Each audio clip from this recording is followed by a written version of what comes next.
नमस्कार दोस्तों। भारत के राज्य, केंद्र शासित प्रदेश और उनकी राजधानियां, इनका एक बेसिक तरीके से अध्ययन करते हैं दोस्तों, और समझते हैं कि इनको लंबे समय तक कैसे याद रखा जा सकता है। तो दोस्तों चलिए समझते हैं मैप के जरिए। हमारे देश के मैप को अच्छे से समझने के दो तरीके हैं दोस्तों। इन दोनों तरीकों से भारत के मैप को, इनके प्रदेश, इनके राज्यों को अच्छे से याद रखा जा सकता है।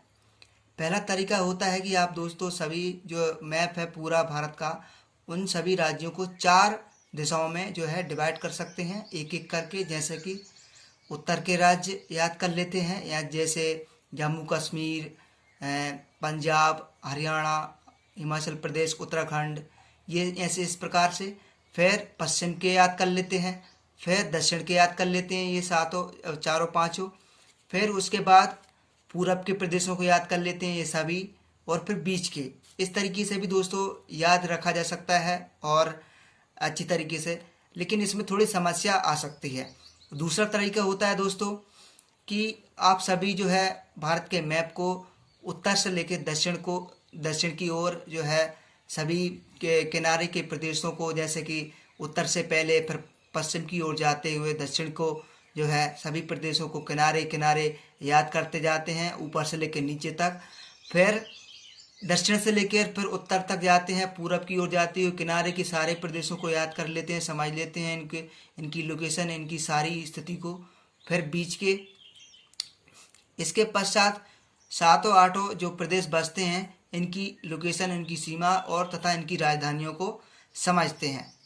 इनमें थोड़ा दोस्तों ज़्यादा जो है समस्याएं आती हैं इनको, इनकी लोकेशन को याद रखने में एग्जैक्टली तौर पे, और इनकी राजधानियाँ आदि को याद करने में।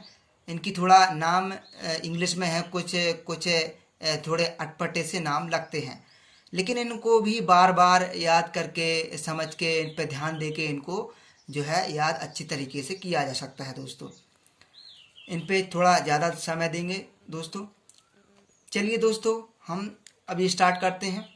एक बात और बता देता हूँ दोस्तों मैं आपको कि यहाँ पे सभी जो है, मैंने आपको दिखाई दे रहा होगा कि मैंने यहाँ पे सभी प्रदेशों की राजधानियाँ लिखी हैं, केवल उनकी लोकेशन को दर्शाया है। लेकिन यहाँ पे मैंने उनके प्रदेशों के नाम नहीं लिखे हैं दोस्तों। इनके प्रदेशों के नाम जो है मैं आपको बताता जाऊँगा। और इस तरीके से दोस्तों अगर आप पढ़ते हैं, याद करते हैं, आपको प्रदेशों के नाम भारत के जो मैप है उसमें पूरी तरीके से फिट तरीके से याद रहते हैं, और उनकी लोकेशन, उनकी स्थिति, उनकी सीमा, जो किस प्रदेश से किस प्रदेश की सीमा छूती है, इस तरीके से, तो जो है आप जो है बेहतर तरीके से समझ पाते हैं इन सारी चीज़ों को। चलिए दोस्तों स्टार्ट करते हैं। फिलहाल में दोस्तों भारत में 28 राज्य एवं 8 केंद्र शासित प्रदेश हैं जनवरी 2020 की स्थिति में। चलिए दोस्तों मैं आपको बताता हूँ किस तरीके से पढ़ते हैं। सबसे पहले हम राज्यों को पढ़ेंगे, फिर उनके बाद जो है केंद्र शासित प्रदेशों की राजधानियों को समझेंगे। चलिए दोस्तों, हिमाचल प्रदेश, इसकी राजधानी शिमला। पंजाब और हरियाणा, इन दोनों की राजधानी चंडीगढ़। चंडीगढ़ दोस्तों एक जो है केंद्र शासित प्रदेश भी है। फिर राजस्थान जयपुर, गुजरात गांधीनगर, महाराष्ट्र मुंबई, गोवा की पणजी, कर्नाटका की बेंगलुरु, केरल की तिरुवनंतपुरम, तमिलनाडु की चेन्नई, आंध्र प्रदेश की अमरावती, वर्तमान में दोस्तों हैदराबादी है और ये प्रस्तावित है दोस्तों। तेलंगाना की जो है हैदराबादी है, दोनों की जो है हैदराबाद राजधानी है। फिर उड़ीसा की भुवनेश्वर, झारखंड की रांची, पश्चिम बंगाल की कोलकाता, बिहार की पटना, यूपी की लखनऊ और उत्तराखंड की देहरादून। मध्य में आते हैं दोस्तों तो एमपी की भोपाल और छत्तीसगढ़ की रायपुर। फिर दोस्तों सिक्किम की गंगटोक, अरुणाचल प्रदेश की ईटानगर, नागालैंड की कोहिमा, मणिपुर की इम्फाल, मिजोरम की आइजोल, त्रिपुरा की अगरतला, मेघालय की शिलोंग और असम की दिसपुर। इस तरीके से दोस्तों आप इस गोला के रूप में एक जो है व्रत के रूप में इसको चक्कर लगाते हुए इसको याद करें दोस्तों। अच्छी तरीके से इनकी लोकेशन को समझें और इनकी राजधानियों पर थोड़ा ज़्यादा ध्यान दें दोस्तों। अगर आप इसकी इन सारे प्रदेशों की ट्रिक बनाना चाहेंगे तो आप हो सकता है ट्रिक भूल जाएं या फिर ना भी भूलें।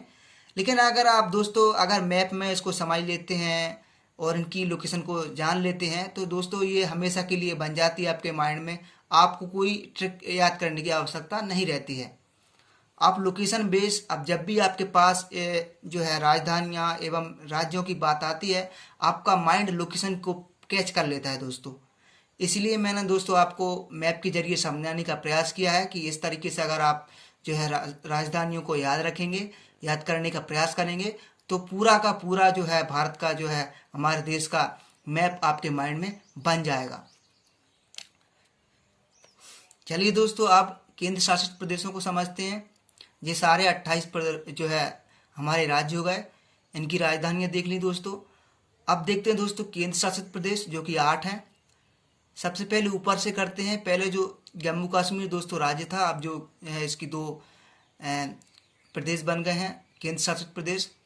सबसे पहले लद्दाख, लद्दाख की राजधानी लेह, फिलहाल में श्रीनगर ही है दोस्तों। जम्मू कश्मीर की राजधानी श्रीनगर,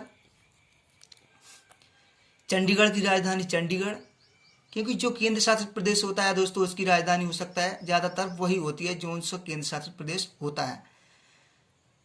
दिल्ली की जो है राजधानी, राष्ट्रीय राजधानी जो है हमारी दिल्ली है, लेकिन एक जो है दिल्ली एक प्रदेश भी है तो दिल्ली की राजधानी नई दिल्ली है। फिर आते हैं दोस्तों दमन दीव और दादर और नगर हवेली। यहाँ पर दोस्तों दादर और नगर हवेली भी है। यहाँ पे ये दोनों दमन और दीव हैं। इन दोनों की राजधानी दोस्तों अभी दमन है। पहले इन दोनों की राजधानी जो है अलग हुआ करती थी, अब जो है एक ही बना दी गई हैं, इसीलिए 9 की जगह 8 हो गए हैं केंद्र शासित प्रदेश।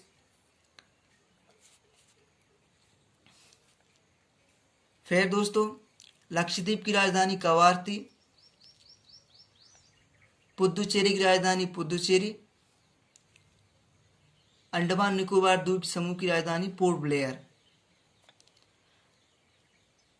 तो दोस्तों ये जो है भारत का मैप है, ये मैंने दोस्तों आपको मैप के जरिए समझाने का प्रयास किया है, क्योंकि दोस्तों यहाँ पर अगर आप मैप के जरिए इन सारी चीज़ों को समझते हैं तो दोस्तों आपको हमेशा के लिए माइंड में जो है एक पिक्चर बन जाती है। आपको पूरे देश का जो है मैप जो है आपके माइंड में रहता है। ये जो तरीका है दोस्तों, हो सकता है दोस्तों आप जानते हो। अगर आप नहीं जानते हैं तो दोस्तों इसको 2-4 बार जो है अध्ययन कीजिए, स्टडी कीजिए। इतना कोई कठिन चीज़ नहीं है दोस्तों। अगर आप इसको बार बार अध्ययन करते हैं तो आपको दोस्तों याद हो जाते हैं। इतनी कोई भूलने वाली चीज़ नहीं है। अगर दोस्तों वीडियो पसंद आता है तो लाइक कीजिए, चैनल को सब्सक्राइब कीजिए और शेयर कीजिए। शुक्रिया दोस्तों।